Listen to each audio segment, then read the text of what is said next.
기업의 목표는 시장에서 생존하고 이익을 창출해내며 지속적으로 성장해 나가는 것이다. 반면에 소비자는 기업을 통하여 자신의 욕구를 충족되기를 바란다. 기업은 그들의 목표를 달성하기 위해서 제품을 생산하고 이를 시장을 통해 소비자들에게 제공하여야 한다. 소비자와 기업은 시장에서 만난다. 그리고 기업이 시장에서 해야 할 일은 다름 아닌 마케팅이다.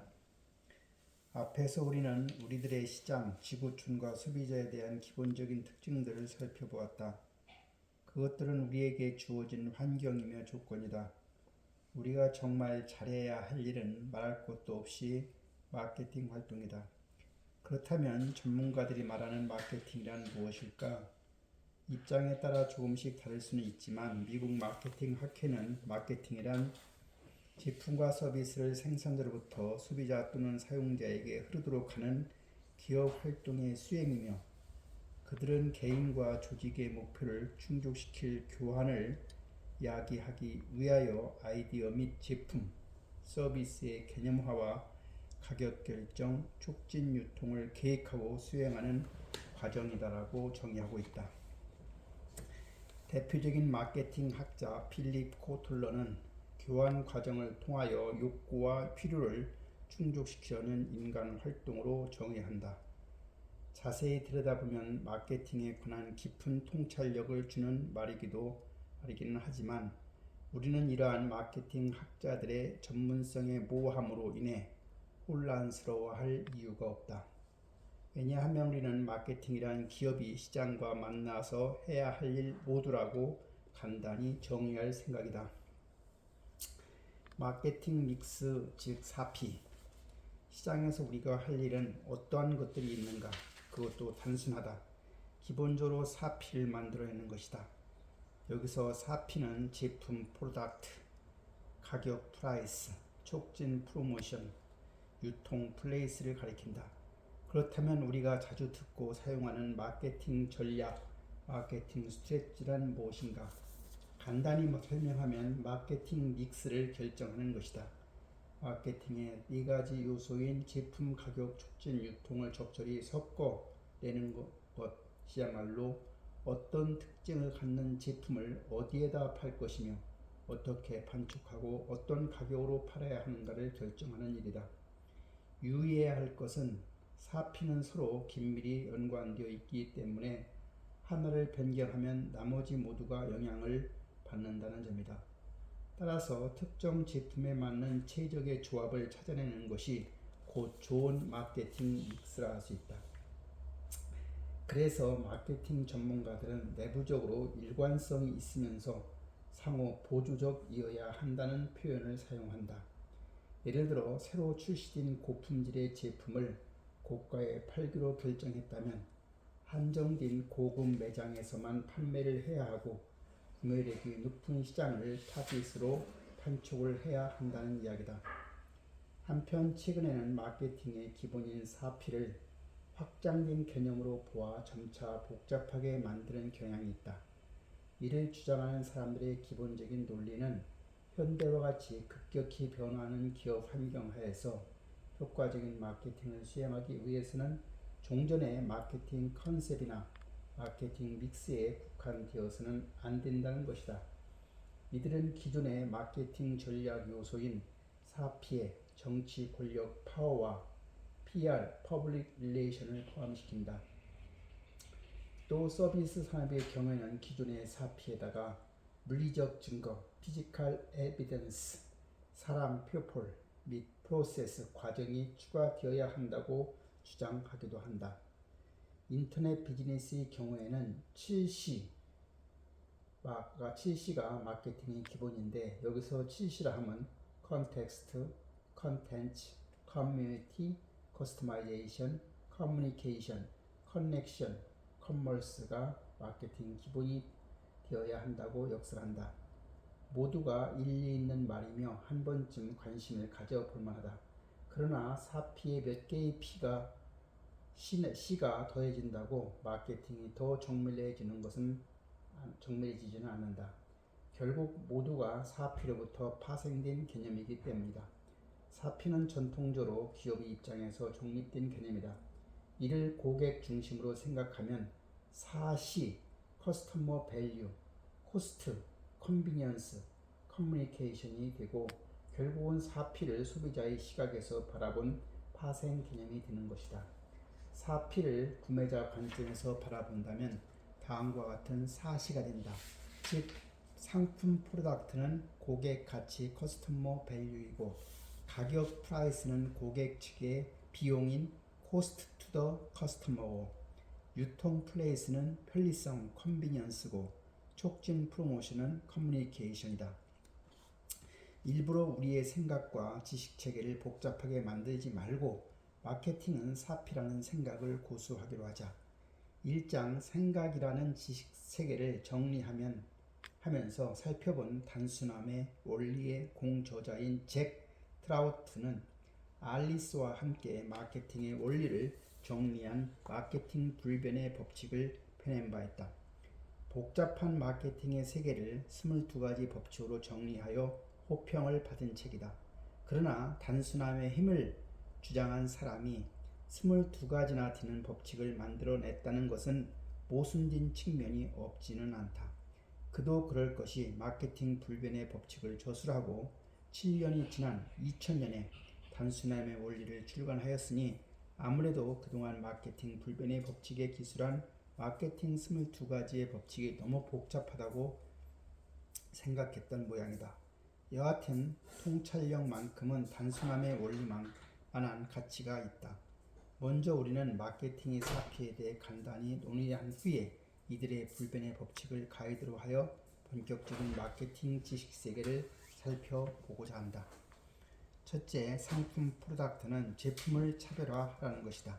어떤 제품으로 시장에 진입할 것인가라는 결정은 결국 어떤 사업을 할 것인가라는 질문과 똑같은 것이다. 따라서 제품에 대한 결정은 기업의 존재 이유인 미션이 전부라고 해도 과언은 아닐 것이다. 문제는 새로운 제품이나 뛰어난 제품이라고 해서 모두 성공하지는 않는다는 것이다. 오늘날의 시장에서는 남들이 다 하고 있는 제품으로는 결국 승부를 내기가 어렵다. 따라서 마케팅에서 제품 관련 결정 중 가장 기본이 되는 전략은 차별화이다. 여기서 차별화란 소비자가 가치 있게 생각하는 어떤 것을 제공하기 위하여 독특한 특성을 갖추는 것을 말한다. 제품 차별화의 방법에는 수많은 방법이 있을 수 있다. 시장에 없던 새로운 제품을 개발하거나 기존 제품의 새로운 특징을 첨가하거나 소비자의 변화에 맞춰 디자인을 바꾸거나 해서 차별화 포인트를 만들어 낼 수가 있다. 알리스와 잭 트라우트가 마케팅 불변의 법칙에서 주장하는 몇 가지의 법칙은 여기에 속하는 것으로 제품의 차별화와 관련이 있다. 그런 제품만이 이 시장에서 생존할 수 있기 때문이다.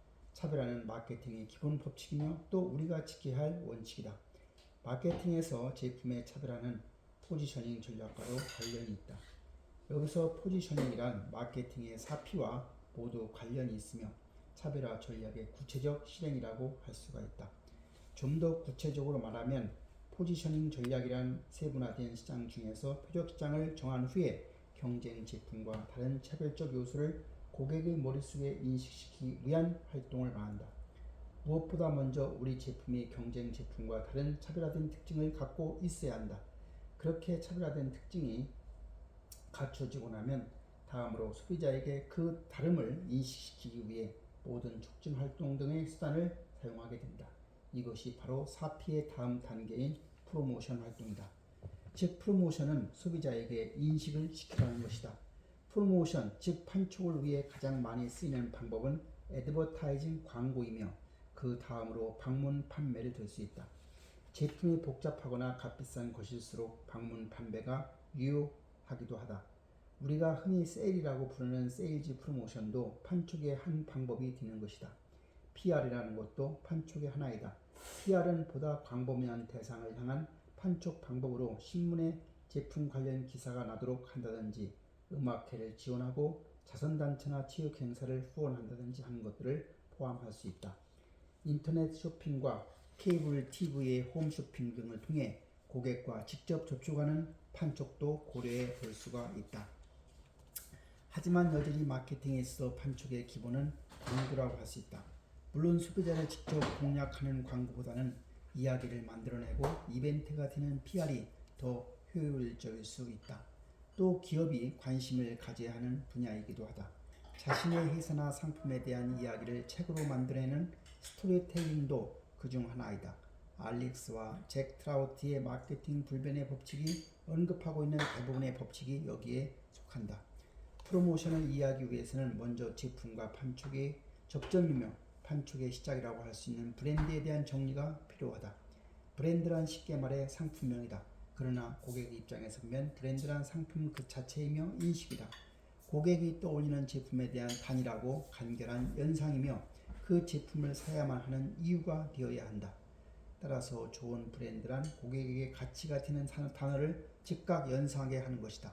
믿음, 기술, 안전, 멋과 같은 단어들이 그에 속하며 제품을 통한 고객의 가치를 드러내주는 단어일수록 호감을 자아낼 수가 있다. 프로모션이란 실제 상품이 아니라 인식을 기반으로 수행되는 마케팅의 한 부분이기 때문이다. 세 번째, 유통, 플레이스. 유통 채널을 결정하라. 팔아야 할 상품과 그 상품을 어떻게 팔 것인가에 대한 판촉 방법도 나왔다면 이제 제품을 어디서 팔 것인가를 결정해야 한다. 무엇보다 고객이 제품과 서비스에 쉽게 접근할 수 있도록 해야 하기 때문에 제품의 특성에 따라 다양한 형태를 취하게 된다. 유통이란 소비자가 얼마나 쉽게 제품에 접근하느냐의 문제이기도 하지만 기업의 입장에서 보면 얼마나 적은 비용으로 잘 팔 수 있느냐의 문제이기도 하다. 따라서 유통 채널의 결정은 기업의 비용적인 측면과 고객의 편리함이 함께 고려되어야 한다.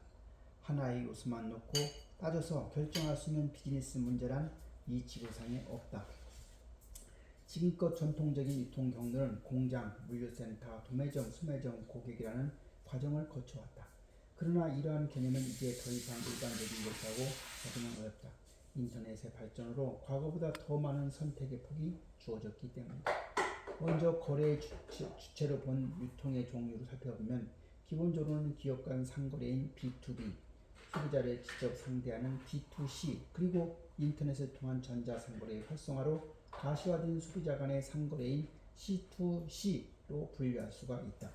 그 밖에 B2G는 비즈니스 투 커뮤니티처럼 기업이 정부를 상대로 거래하는 경우와 M2M, 마켓 투 마켓으로 불리는 장터와 장터를 연결시켜주는 유통 경로가 있을 수 있다.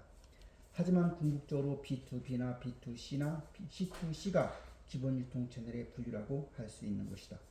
물론 기본 유통 채널이 B2B라고 해도 개인 소비자인 거래인 B2C를 함께하는 경우도 있을 수가 있다.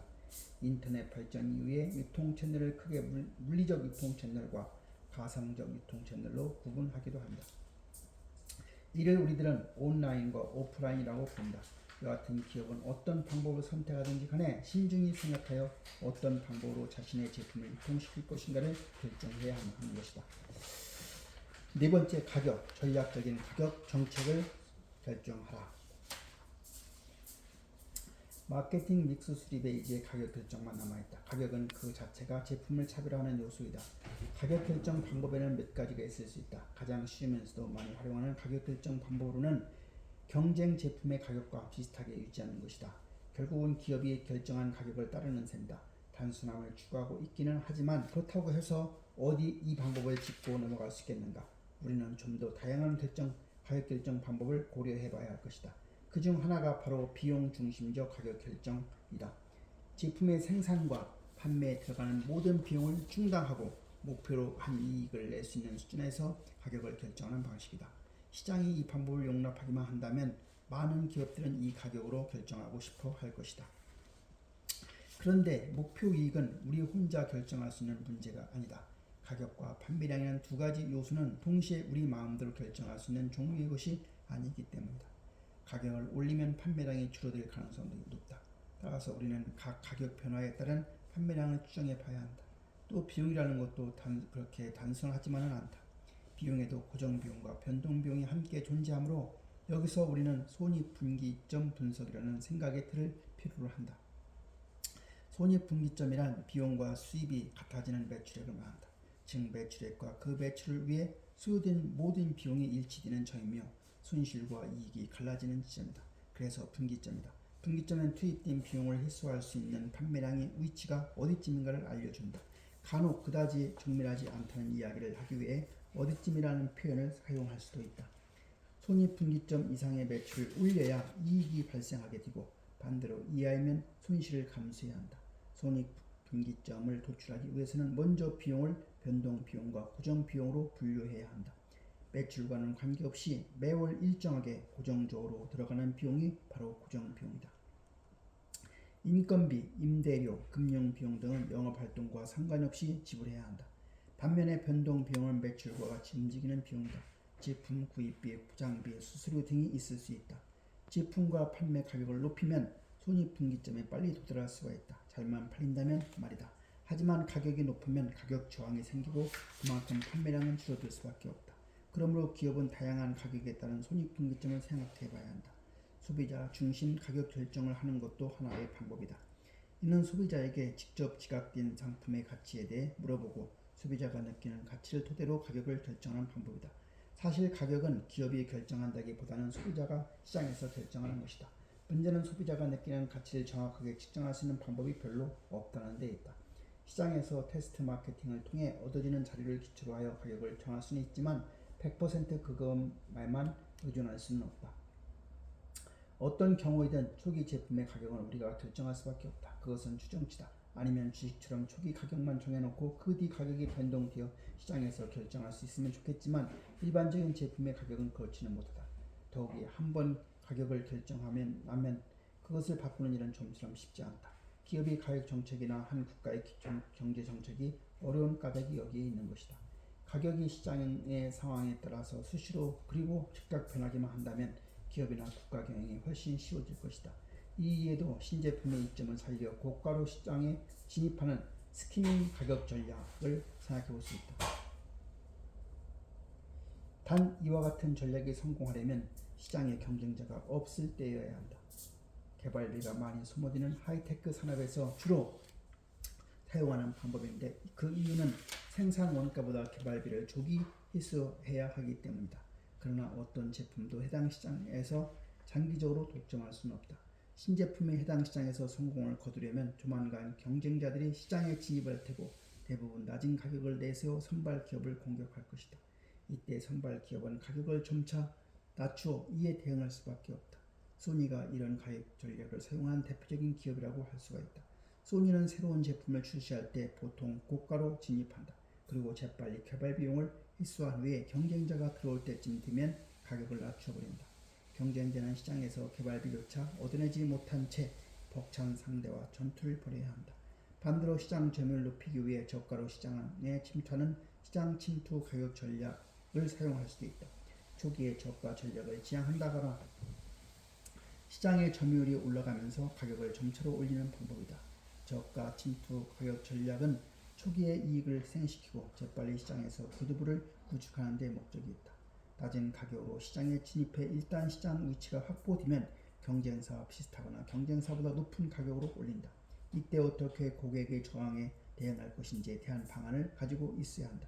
즉 초기에 낮은 가격에 대한 정당성을 충분히 확보할 필요가 있다는 말이다. 아니면 그 제품의 가격은 그대로 유지하면서 상위 가격의 제품을 새로 출시할 수도 있다. 시장 침투 가격 전략의 성공 사례로 도요타의 렉서스를 자주 언급한다. 도요타를 비롯한 일본 자동차 회사들이 미국 시장에서 작고 경제적인 자동차를 만들어 내는 제조로 인정받고 있던 시절이 있었다. 이런 도요타가 1989년 미국에서 고급 모델인 렉서스를 내놓았다. 초기 가격은 35,000불, 이 가격으로는 이익을 내기 어려웠을 것이다. 그런데도 렉서스는 현재 미국의 고급 자동차 시장에서 독일의 BMW 및 벤츠와 상당히 경쟁하고 있다. 전략적 가격 책정을 위해 사용하는 방법 중에 하나는 가격대별 상품 포트폴리오를 만드는 것이다. 즉 하나의 물건만 출시하는 것이 아니라 몇 가지 제품을 다양한 가격대로 하여 판매하는 전략을 말한다. 예를 들어 메리어트 호텔은 처음에는 고품격 호텔을 지향하며 출발했다. 그러고 나서 최고급 호텔인 메리어트 마키스를 새로 만들고 코트야드라는 중저가 모델 체인을 선보였다. 여기에는 메리어트가 만든 이라는 작은 글씨만 보인다. 그리고 비교적 최근에 개장한 페어필드인 메리어트라는 이름을 내걸지 않는 저가 모텔이다. 이에도 몇 개의 브랜드가 더 있다. 그 결과 메리어트는 하루의 객실 요금이 4가지인 다양한 가격의 호텔이 생겨났고 폭넓은 고객을 확보할 수 있게 되었다. 마케팅 믹스 요소들 가운데 다른 요소들은 비용을 결정하는 반면에 가격은 수익을 결정한다.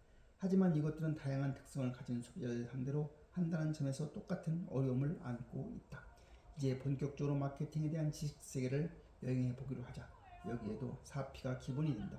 그리고 우리는 이 세계의 여행 가이드로 알리스와 잭 프라우드의 마케팅 불변의 법칙을 활용하고자 한다.